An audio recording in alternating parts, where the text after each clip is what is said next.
A continuación, en el orden de este panel, seguiría el ingeniero Héctor Carlos Salazar Arriaga. Él, si gusta acercarse, mientras hago su pequeña semblanza. Al finalizar las presentaciones de mis colegas y de los invitados, va a haber un periodo de preguntas y respuestas. También se le puede hacer preguntas si quedaron pendientes a los panelistas anteriores, a quienes agradezco que estén aquí. Entonces, lo presento. El ingeniero Héctor Carlos Salazar nació en Monclova, Coahuila. Es miembro de la CNC, afiliado al PRI, agremiado a la CNPAM desde julio de 2001, miembro de la Confederación Nacional Agronómica desde 1996, miembro del Colegio de Ingenieros Agrónomos desde 1986. Es ingeniero agrónomo en economía agrícola, diplomado en proyectos de inversión, maestro en ciencias en economía agrícola, presidente de la Confederación Nacional de Productores Agrícolas de Maíz de México desde noviembre de 2011, presidente de la Confederación Nacional de Productores de Maíz desde abril del 2012 a la fecha, presidente de la Unión Estatal de Granos y Forrajes de Coahuila, secretario general de la Coordinadora Nacional de los Sistemas Productos AC, secretario general de la Confederación Nacional de Productores Agrícolas. No los entretengo más, lo dejo con el ingeniero Héctor Salazar. Démosle la bienvenida, por favor.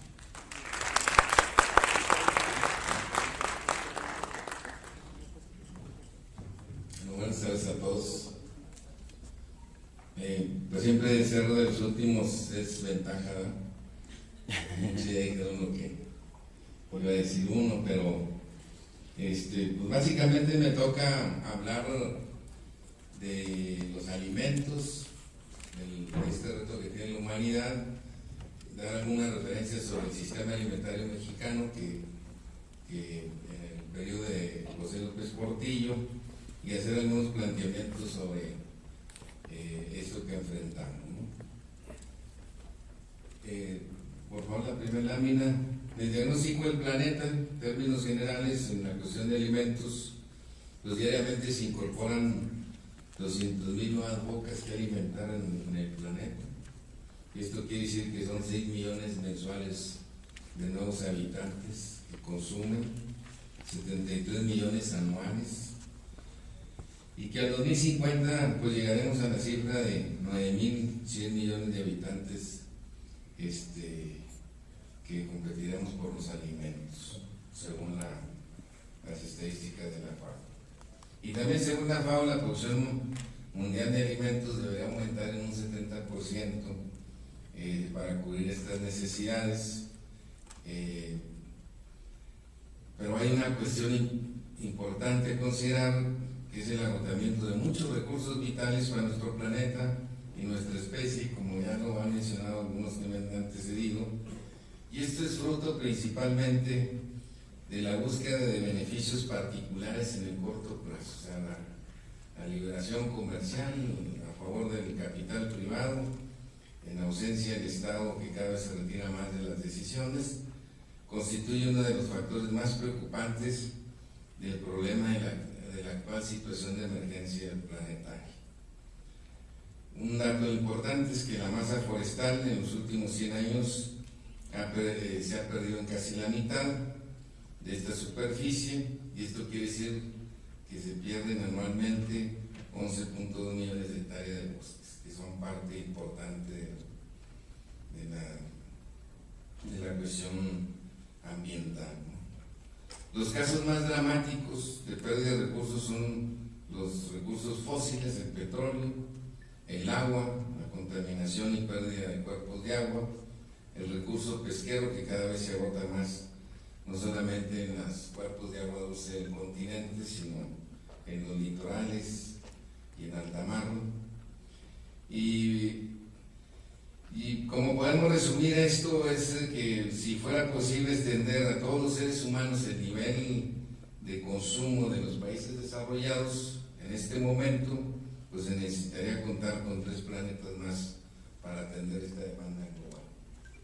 Y eso pues es un reto bastante importante. ¿Cuáles son los retos de la humanidad? Pues es seguir desarrollando la tecnología. En los últimos 100 años se han dado los mayores avances que en cualquier tramo de la historia de la humanidad. Se han desarrollado variedades más productivas en la cuestión de cultivos, hay un mayor uso y eficiencia de irrigación, de los fertilizantes, pero cada vez es más difícil el desarrollo de tecnologías para atender este ritmo creciente de demanda causada por el incremento de la población. Pero hay otro factor que está relacionado con la cuestión alimentaria, que es el ingreso. Se pronostica que los ingresos relativos, conforme y avance la humanidad, pues tenderán a reducirse estas desigualdades, pero en términos absolutos va a haber marcadas diferencias entre la población y augurando una mayor concentración de la riqueza con el proceso de acumulación que hoy tenemos.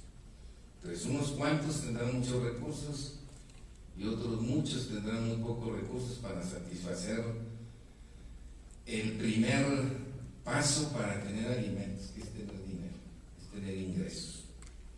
Y entonces esto tiene como consecuencia la pobreza, la desigualdad, todas las cuestiones que ustedes ya conocen provocadas por este fenómeno, que es la migración y muchos otros fenómenos. Se calcula que solamente la demanda de cereales destinadas al consumo humano, como indirectamente al consumo animal para producir alimentos, alcanzará una demanda de 3.000 millones de toneladas en el 2050. Esto comparado con los 2.100.000, los 2.1 millones de toneladas que actualmente se demandan, ¿no? Las proyecciones muestran que para alimentar una población de 9.100 millones de personas en el 2050 sería necesario aumentar la producción de alimentos en este 70%, pero la producción en los países en desarrollo tendría casi que duplicarse. O sea, los países, las sociedades con menor desarrollo tendrían que tener tecnología aún más avanzada para poder duplicar su producción de alimentos.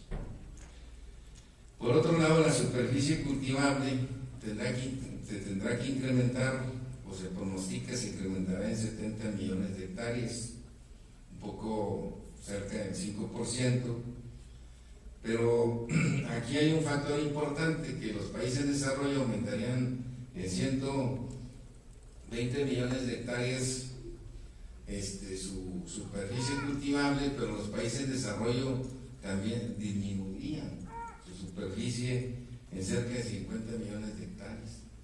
Esto nuevamente quiere decir que la frontera agrícola se ampliaría en los países en desarrollo, no así en los países más pobres. Entonces, este factor de desigualdad hemisférica pues seguiría agudizándose, ¿no? Un factor importante que tenemos, ¿puedes dar adelante por favor? Un factor importante es la concentración de la población en las zonas urbanas.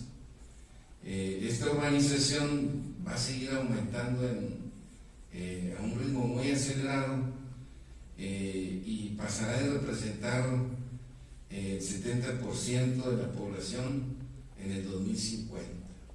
Ahí está en la gráfica, ustedes pueden ver, en 1950 la población urbana apenas era el 30%, o sea, era inversa a lo que se pronostica para el futuro. Y esto implica muchas cosas.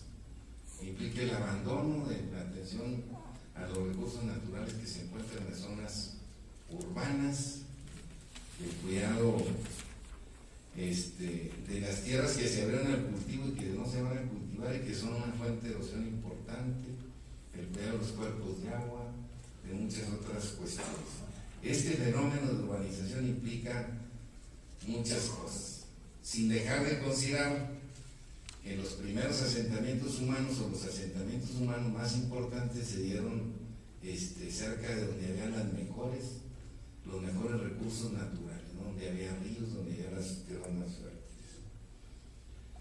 Hago este recuento de los retos que tenemos, de las referencias que nos implica el futuro y también retrocedo un poco para ver, si me puede dar más adelante, hacer un reencuentro con programas exitosos en la producción de alimentos como fue el sistema alimentario mexicano. Muchos de ustedes a lo mejor no tienen esta referencia, pero el 18 de marzo de 1980 se anuncia la puesta en marcha del sistema alimentario mexicano por el presidente José López Portillo, que fincó su política sexenal básicamente en un nacionalismo importante y en una confrontación con las grandes corporaciones financieras. ¿En qué consistía el sistema alimentario mexicano? Bueno, en dos compromisos. El primer compromiso era que el Estado, que existía, yo no lo veo por ningún lado, suministraba los recursos. Yo no veo un diputado, no sé si hay un diputado aquí, que es parte del Estado. Compromiso no era el suministro, que el Estado suministraba todos los recursos financieros y materiales necesarios para incrementar la producción de alimentos. Era el primer compromiso. El segundo compromiso no solamente era producir alimentos, sino mejorar la distribución de estos de tal forma que un tercio de la población que se encontraba en condiciones de nutrición pudiera obtener una dieta adecuada. Pero ¿cuál era el objetivo específico más importante? Recuperar la autosuficiencia alimentaria en la producción, particularmente de maíz y frijol, que es la base de la dieta del mexicano. Esto al finalizar el sexenio y después continuaría con los demás productos básicos. Yo quiero decirles que mi primera experiencia como profesionista fue en 1981, y ya había arrancado el SAM, y fue precisamente como capacitador en el INCA Rural, que existía en aquel tiempo, todavía existía, había cambiado de SENAC Rural, que era un organismo de capacitación del Banco Rural, cambió al INCA Rural, dirigido por el doctor Lorenzo Martínez, y ahí me tocó participar en este proyecto que para mí fue un parteaguas en mi vida, y me tocó atender de las zonas más deprimidas que era Chiapas y Oaxaca, toda esa zona. Entonces tengo conciencia de lo que fue este programa, y leyéndole lo que sigue, cuál era la estrategia de producción del SAM, pues me recuerdo yo ahí jovencito, ya pasaron años, con campesinos planteándole la estrategia, ¿no? Y el objetivo, fíjense, era contrarrestar el decaimiento de la producción de alimentos básicos y rehabilitar o revitalizar este sector de alimentos básicos. ¿Por qué? Porque se le había dado énfasis en sexenios anteriores a la exportación de frutas, de verduras y de ganado, que no sé si se les parezca un escenario que hoy tenemos, ¿no? Y entonces se había apostado en las frutas y hortalizas y el ganado y dejado de lado el incentivar los productos básicos de la población. Y básicamente era poner énfasis en el incremento de la producción vía el rendimiento, pero de los pequeños productores y de los productores temporaneros. En todos los distritos de temporal se desarrolla esta estrategia. ¿Basado en qué elementos? Uno, el incremento en los precios de garantía de los alimentos básicos que en aquel tiempo existían, que básicamente eran maíz, frijol, trigo, arroz, sorgo, ajonjolí, soya. El acceso al crédito rural casi igual como lo tenemos hoy. Hoy tenemos solamente el 6% de los productores tienen acceso al crédito. En aquel tiempo cerca del 80% de los productores tuvieron acceso al crédito. ¿Cómo? Pues a menores tasas de interés. Se estableció la reducción del 30% del precio de los fertilizantes, el 70% de descuento, el 7% de descuento a los precios de la semilla, Se redujo en 2/3 partes el seguro agrícola, el precio del seguro agrícola, y un sistema de riesgo compartido que se entendía que era que si el productor de granos básicos adoptaba emplear innovaciones tecnológicas, el Estado aportaba una parte importante de esa innovación. Y obviamente había un programa de rehabilitación y renovación de obras de riego y preparación de nuevas tierras agrícolas. O sea, la ampliación de la frontera agrícola estaba considerada dentro de esta estrategia. Fue una estrategia que en principio se cuestionó porque aparentemente el sector exportador, que era el de frutas y hortalizas, queda en segundo término. A mediados del avance del programa se consideró que también era importante este programa porque estos cultivos, porque eran una fuente de divisas importante para México. Y entonces se complementaron muchas acciones al grado de que México llegó muy cerca de tener la autosuficiencia alimentaria. Y si mal no recuerdo, México dejó de importar maíz en 1982. Pero ¿cuál era la magia del sistema alimentario mexicano? Que había una coordinación desde la Presidencia de la República de todos los actores del sector. Sí. Había yo me acuerdo que era el operador de ese programa era el doctor Casio Vicelli, que era asesor de la presidencia, no estaba en ninguna otra dependencia más que en la presidencia de la República, y de ahí se coordinaban todas las acciones. Yo me acuerdo que concurrían desde el Banco Rural, la Secretaría de Recursos Hidráulicos, concurría Copramar, concurría incluso el Instituto Mexicano, el Seguro Social. Todos los que estamos involucrados en el sector tenían como función, ¿sí?, implementar el sistema alimentario. Muy rápidamente se consiguieron metas importantes.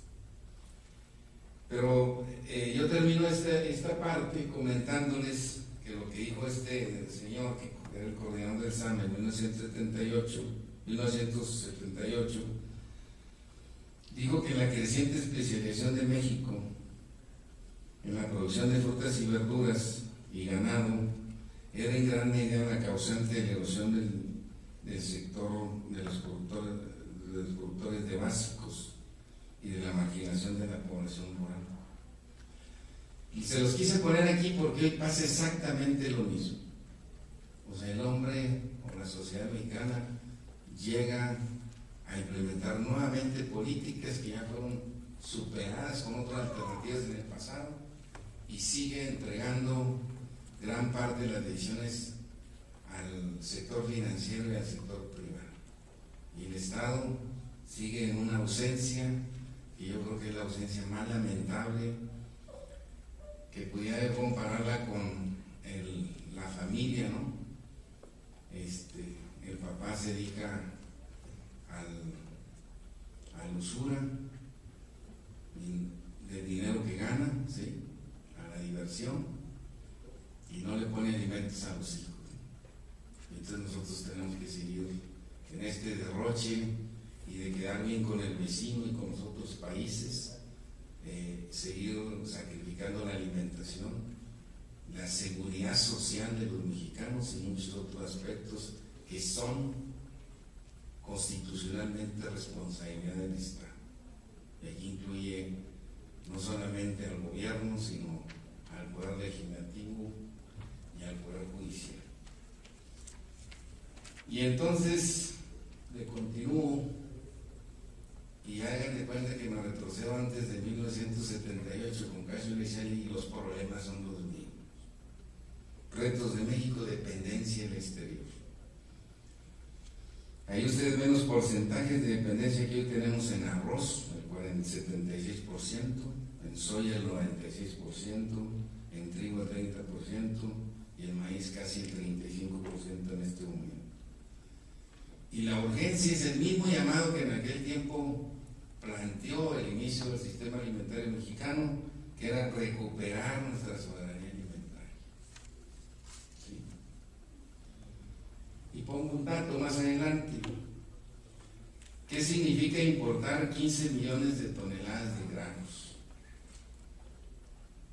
¿Qué significa? Significa gastar 45,000 millones de pesos que se pagan a agricultores de Estados Unidos y de otros países en vez de pagarse a pequeños agricultores mexicanos, que lo que necesitan es ingreso para tener mejores condiciones de vida.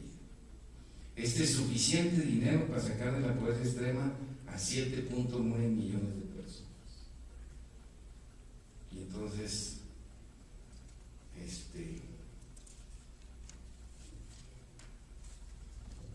la necesidad, ¿sí?, es activar la economía del sector rural. No hay mejor elemento para superar la pobreza y las desigualdades que reactivar la economía. Ese efecto multiplicador de invertir el dinero en el campo o en la economía nacional, que genere empleos, que genere una circulación del dinero que se quede en la propia sociedad. Y eso permitiría, ¿sí?, atender los retos fundamentales de este círculo vicioso de la pobreza, que es la reducción de la pobreza, la reducción de la migración, ¿sí?, ganar soberanía alimentaria, tener una agricultura sustentable, en el sentido de que nos mantenga también al futuro y haciendo de México autosuficiente. Y aquí le tenemos que apostar en la producción de alimentos, pues no es otra cosa más que incrementar los rendimientos. ¿Sí? Más adelante, por favor. La visión 2020 que tenemos nosotros como visión en la Confederación Nacional de Productores de Maíz es este incremento de rendimientos que reduzca la dependencia. Y obviamente implícito sustituir importaciones, y por ahí pongo una gráfica, no sé si se ve la gráfica.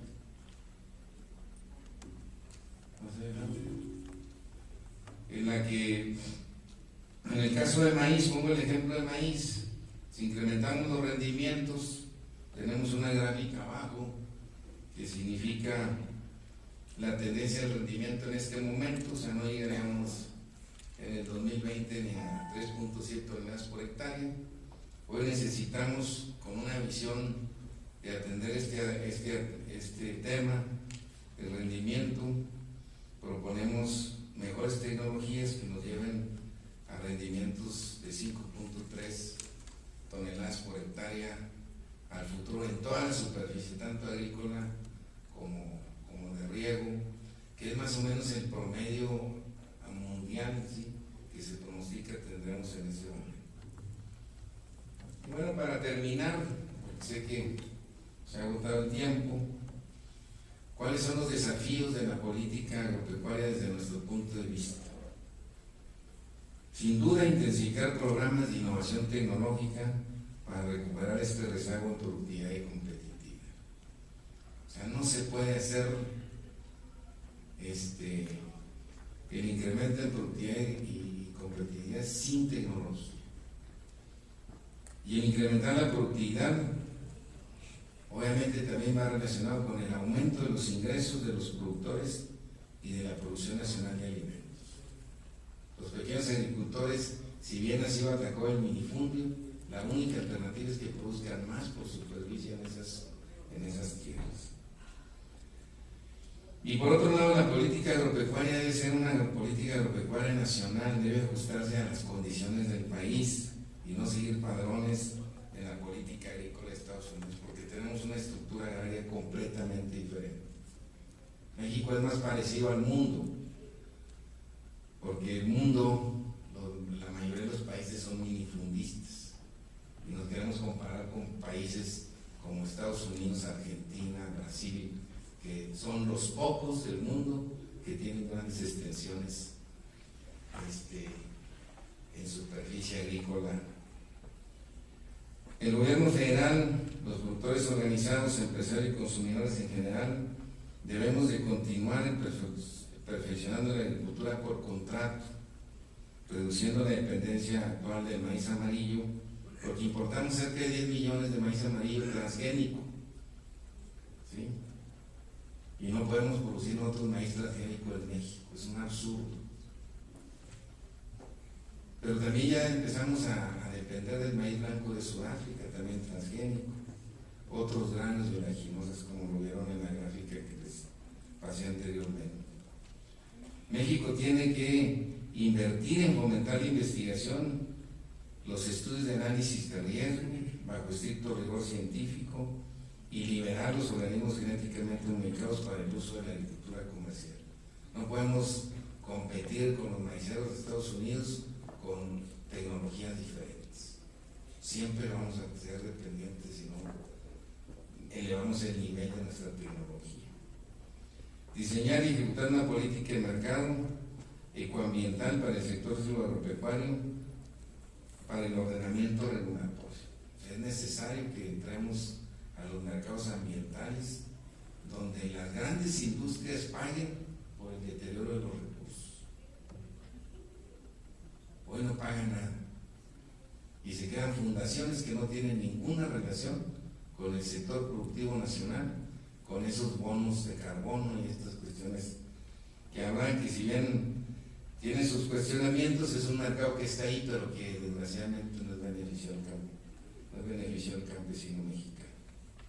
Desarrollar sistemas de información nacional, estatal, municipal más confiables para diseñar y evaluar políticas de manera eficiente y eficaz. Los sistemas de información en México del sector agropecuario son los más deficientes.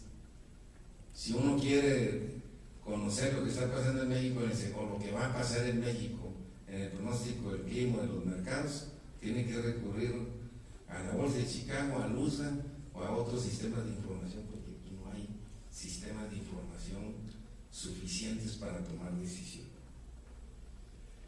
Y por último, que esto lo propusimos nosotros antes de la apertura comercial, en aquel momento, en el Acuerdo Nacional para el Campo que se dio en 2003, el megaproyecto de irrigación y drenaje del sureste, aprovechando todos los caudales de las cuencas de agua dulce, bajo el lema ninguna gota de agua dulce al mar. ¿Sí? Tenemos zonas deficitarias con buenas tierras que no tienen recurso. Y este coincide pues con Plino 21, que me pareció una excelente presentación de Nahuapa, que también incluye parte de este territorio que nosotros estamos proponiendo.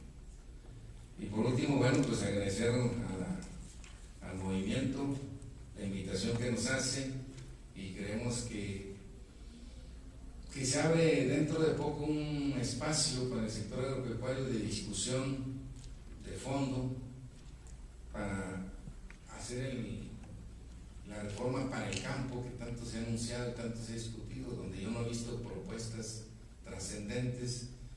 Yo creo que sin duda el asunto del agua es un tema prioritario, que yo creo que debemos hacer alianzas para hacer un programa, una propuesta general de todos los que estamos conscientes de que sin agua pues obviamente no hay agricultura, sin agua los desarrollos urbanos están limitados y sin agua pues van a fallecer más rápidamente cuencas lecheras como la de la Laguna, que ya tiene problemas de extracción de pozos profundos donde están extrayendo agua contaminada con arsénico y que incluso pueden ser beneficiadas con este tipo de megaproyectos. Nosotros en la propuesta al nuevo presidente de la República, nosotros le comentamos sobre este proyecto o megaproyecto de irrigación y drenaje que ningún presidente llegaría al nivel de estadista si no toma decisiones de la magnitud de lo que le estamos proponiendo y que consigue con Plino y otras propuestas que aquí se han hecho. Y seguimos afirmando que México requiere de grandes decisiones y de un estadista